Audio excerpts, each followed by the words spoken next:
जिल्हा परिषद मराठी शाळा प्रकाशा येथे सोनू सिरसाट यांच्यातर्फे शैक्षणिक साहित्य वाटप सविस्तर.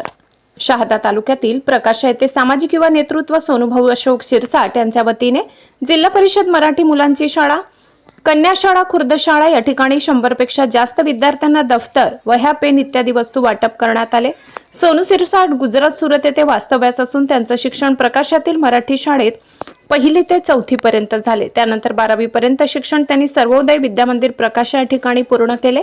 प्रकाशा हे गाव त्यांचं बालपण राहिल्यामुळे त्या गावाशी त्यांचं नाळ जुडली आहे. सोनूभाऊ सिरसाट यांनी सुरत येथे आपला स्वतःच्या पायावर व्यवसाय उभा करून गुजरात व महाराष्ट्र भागात विशेषतः खानदेशात त्यांच्या सामाजिक कार्याचा मोठा बोलबाला आहे. दरवर्षीप्रमाणे यावर्षी देखील त्यांच्या प्रमुख उपस्थितीत दिनांक 24 रोजी प्रकाशा येथे विद्यार्थ्यांना शालेय शिक्षण साहित्य वाटप करण्यात आले.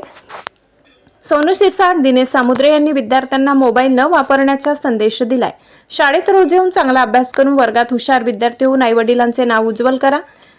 शिक्षक हे शाळेत आपले गुरुजन आणि आई-वडील सारखे असतात. त्यांचा सन्मान करणे हे आपले कर्तव्य असते, अशा शब्दात त्यांनी विद्यार्थ्यांना मनोगत व्यक्त केले.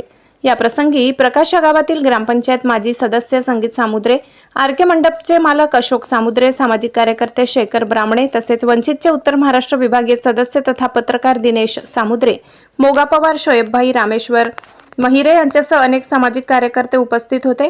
जिल्हा परिषद शाळेतील प्रकाशा केंद्राचे केंद्रप्रमुख रामलाल पारदीसर, प्रकाशा केंद्राच्या केंद्र मुख्याध्यापिका संगीत भास्कर राणे, जिल्हा परिषद कन्या शाळेचे मुख्याध्यापक रवींद्र पाटील, उर्दू शाळेच्या शिक्षिका शबाना मॅडम, नूतन पाटील, प्रियंका पाटील आदी शिक्षक उपस्थित होते. अंकुश गावित यांनी परिश्रम घेत कार्यक्रम यशस्वी केला. कार्यक्रमाचे आभार रवींद्र पाटील यांनी मानले. लोकशाही हक्क न्यूज चॅनेलसाठी दिनेश सामुद्रे, प्रकाशा.